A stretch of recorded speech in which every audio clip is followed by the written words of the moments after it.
사랑의 뜰한 목요일 코너 행복한 가정.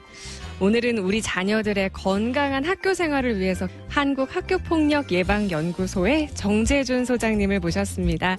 소장님 안녕하세요. 안녕하세요. 사랑의 뜰한 여러분 반갑습니다. 네, 소장님. 우리 정재준 소장님 양력을 잠시 소개해드리면요. 엄청납니다. 제42회 행정고시 합격하시고 법무부 범죄예방정책국 사무관, 국무총리실 산하의 한국형사정책연구원 청소년 범죄연구실에서 근무하셨고, 버클리대학 로스쿨의 법학 석사와 박사학위를 취득하시고 컬럼비아 대학 로스쿨에서 연구원 생활하셨고요. 논문들은 대부분 학교폭력에 관한 주제를 다루셨다고 합니다. 와, 엄청나네요. 네, 오랜 기간 이 관련해서 사역을 해오셨는데 학교폭력 때문에 정말 괴로움을 당하고 있는 청소년들이 많고 앞으로도 우리가 이것을 위해서 함께 기도하고 또 고민하고 애써야 될 중요한 주제인데요. 이 현장에서 만나는 우리 청소년들은 어떤 상황이고 또 어떤 친구들이 많이 있는지 간략하게 잠깐 알려주세요. 현장에서 네. 학교 폭력을 당한 그런 피해자 학생 같은 경우에는 어떻게 대응해야 될지 몰랐기 때문에 계속 그것을 숨겼고 급기야 더 이상 참을 수 없어서 부모님 또는 친구 그리고 담임 선생님께 이 사실을 말씀드리고 사실 부모님조차도 그 대응 방법을 제대로 몰랐기 때문에 네. 결국엔 저희 학교폭력예방연구소에 와서 상담을 통해서 여러 가지 절차에 대한 안내를 받고 그 비전을 확인할 수 있었던 많은 자리가 있었습니다, 그동안. 네. 학교 폭력의 원인을 먼저 짚어봐야 할 것 같아요. 다양하고 복합적일 텐데 설명을 잠깐 부탁드릴게요. 예, 그동안의 일반적 학교 폭력의 원인은 개인적 요인으로 가해 학생의 성격이나 분노 표출의 조절 실패, 가정적 요인으로 가정폭력, 빈곤가정, 일관되지 못한 훈육, 또 학교 요인으로서 그분들과의 입시 경쟁 내지는 담임 선생님과의 불화 등이 있습니다. 네. 이러한 분석은 전통적 학교폭력의 원인이고요. 제가 학교 다닐 때에는 없었던 추가적인 학교폭력의 원인으로 휴대폰과 인터넷이 있습니다. 요즘에는 모든 학생들이 스마트폰을 휴대하고 있지 않습니까? 네. 이게 쉽게 사이버 따돌림 또는 사이버 모욕, 사이버 데이터 셔틀 등에 노출되고 있고요. 이는 새로운 기술이 가져온 부작용으로서 학교폭력 원인으로 작용됩니다. 네. 나아가 최근 저출산이 심화되면서 한 자녀 가정이 50%가 넘었습니다. 네. 학생들이 모두 왕자와 공주로 성장하고 있는 반면 그 부모는 맞벌이로서 가정에 부재하고 훈육이 제대로 되고 있지 않은 것이 현실입니다. 네. 이렇게 미성숙한 인격체의 학생들이 66제곱미터의 좁은 공간에 수십 명이 1년간 함께 생활하다 보면 불협화음이 학교폭력으로 표출되게 되는 것이죠. 네.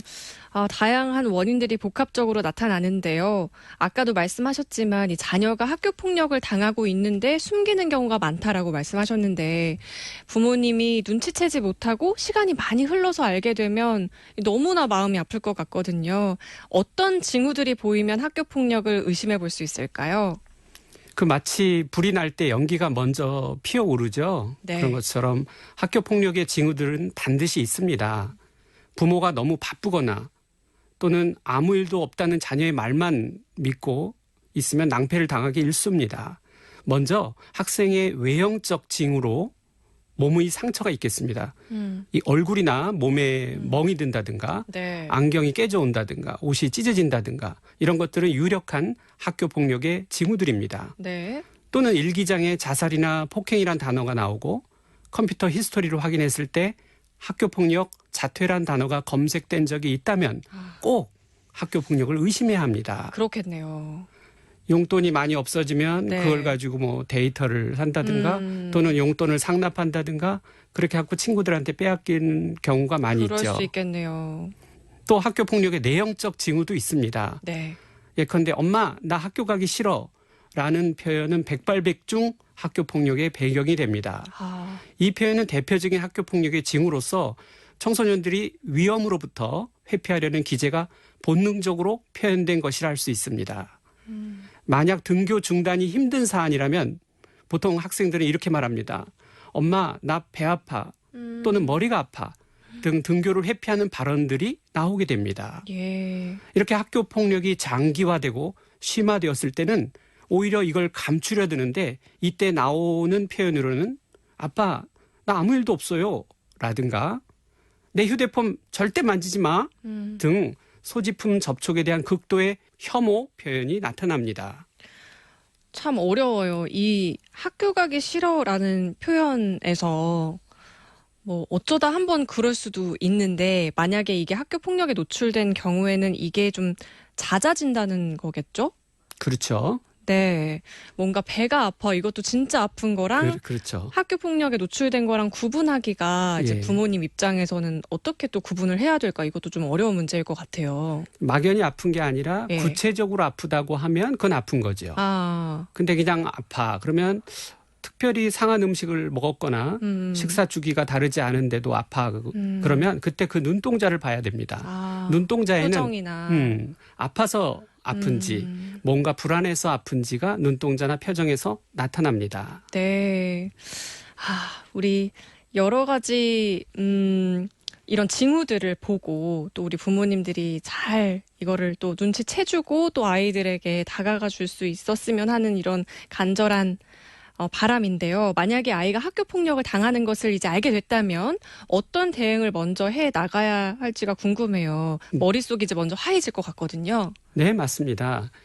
보통 학교 폭력이 발생했을 때 가장 중요한 것은 바로 그 학교 폭력을 당한 피해 학생입니다. 그래서 자신의 자녀가 학교 폭력을 당했다는 걸 인지했을 때는 먼저 자녀와 충분히 대화하고 학교 폭력의 내용을 샅샅이 파악하는 것이 중요합니다. 네. 학교 폭력을 당한 사실을 자세히 인지한 뒤에는 자녀의 분노를 표출할 수 있도록 돕고 그것을 극복할 수 있는 용기를 주는 것이 뒤따라야 합니다. 네. 이렇게 피해 자녀에 대한 심리적 안정이 어느 정도 확보된 뒤에는 학교에 신고해야 합니다. 네. 모든 초중고 학교에는 학교 전담기구가 있습니다. 이 전담기구에는 학교폭력 전담 상담사뿐 아니라 교감 선생님, 보건교사 등 다양한 학교폭력 대응 전담 선생님들이 계십니다. 네. 만일 사안이 단순하지 않다고 판단된다면 학교폭력 전담 사회기구의 도움을 받을 수 있습니다. 이 제가 설립한 비영리 단체인 한국학교폭력예방연구소도 바로 피해 학생과 학부모님들에게 경제적 부담 없이 상담을 진행하면서 학교폭력의 이후에 그 절차와 안내를 하고 있습니다. 네. 경제적 부담 없이 또 상담을 진행하고 계시는군요. 네. 이 검색하면 나오나요? 한국학교폭력예방연구소? 네, 그렇습니다. 네. 제 홈페이지도 있고요. 거기에 예. 연락처라든가 방법도 상세히 나와 있습니다. 그렇군요. 우리 이 학교 폭력 관련해서 이제 아까 피해를 당했을 때 눈치챈 이후에 어떤 대응을 해야 되는지 어떤 징후들을 살펴봐야 되는지 이런 얘기를 나눴는데 반대로 내 아이도 가해자가 될 수 있을 텐데요. 그걸 예방하기 위해서는 가정에서 어떤 노력들이 필요할지도 궁금합니다. 네. 그 한 통계에 의하면 대한민국 청소년들의 92% 정도는 매일 한 차례 이상 욕설을 사용하고 있고 네. 22%는 매일 10차례 이상 욕을 사용한다 합니다. 어느 순간 그 욕설의 감정이 실리게 되면 이것이 폭력으로 발전하는 경우가 다반사입니다. 학교 폭력의 유형 중에 1위는 언어 폭력입니다. 무려 네. 42%.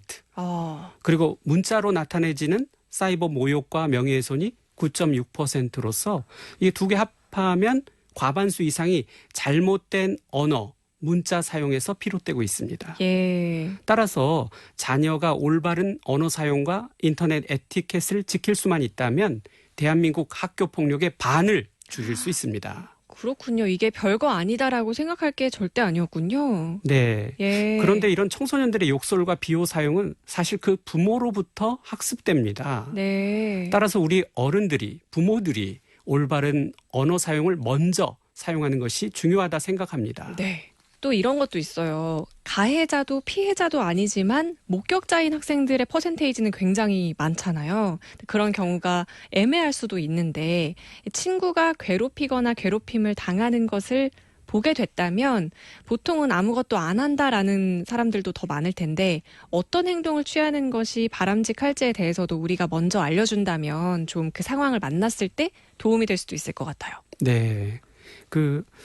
최근에 유행한 학교 폭력 드라마 더 글로리 있지 않습니까? 예. 그 피해자 문동은 네. 학생에게 만약 그 당시 친구가 한 명이라도 있었다면 그런 비극이 발생하였을까라는 의구심이 지금도 듭니다. 네. 우리는 학교 폭력의 가해자와 피해자만 있다고 생각하는데 사실 숨은 조력자인 방관자들 바로 그부들이죠. 네. 그게 더 중요한 문제입니다.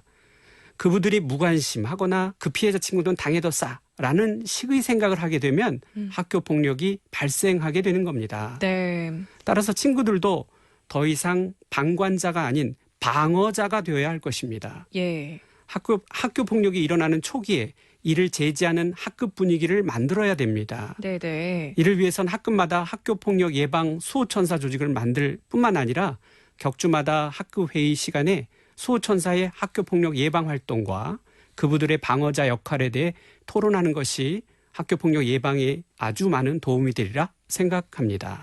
그렇겠네요. 이게 어떤 한 친구가 나서기는 좀 어려워도 이 학급에서 전체적으로 이것이 나쁜 일이고 있어서는 안 된 일이다라는 것에 대해서 토론을 하고 또 그런 분위기를 만들어서 형성해 나간다면 그렇죠. 정말로 큰 도움이 될 것 같습니다. 그렇죠. 네네. 오랜 기간 이런 친구들을 많이 만나오면서 도움도 주셨고 여러 가지 그런 케이스들도 만나셨을 텐데 이 소장님께서 생각하시는 학교 폭력 예방의 노하우나 어떤 핵심 포인트가 있다면 소개 부탁드릴게요. 네. 그 학교 폭력 예방은 사실 어느 하나의 핵심 프로그램으로만 해결되는 사안은 아닙니다. 성인 범죄의 원인이 돈, 성, 화, 즉 분노죠. 네. 인데 비해 학교 폭력 발생은 학생들이 그냥 장난으로 아이고. 또는 이유 없이 이거 두 개 합치면 과반수가 넘습니다. 예. 따라서 그 해법 또한 달리 설정돼야 할 겁니다. 네. 저는 제일 중요하게 보는 것이 가해 학생 심의 조치에 대한 학생 생활기록부 기록보다는 학교폭력 예방 및 대처에 관한 법률 제15조에 따른 예방교육의 중요성을 강조하고 싶습니다. 네. 이 법률에는 예방교육을 강제하고 있지만 사실 이 예방교육이 정식 시간 편성에 있지도 않고 네. 또 다른 편성된 정규 과목의 배정 시간을 가져와야 하는 양해를 구해야 하고 네. 그렇기 때문에 이 학교들은 예방교육을 위한 예산 편성도 제대로 하고 있지 않은 실정이어서 이런 법률상에 강제되는 예방교육이 시행되기 매우 어려운 구조입니다. 네. 그래서 기껏 그냥 텔레비전 영상을 틀어주는 거죠. 실효성이 많이 떨어지겠네요. 그렇죠. 바로 그겁니다. 그래서 학생들은 엎어져 자고 있는 경우가 많고요. 네.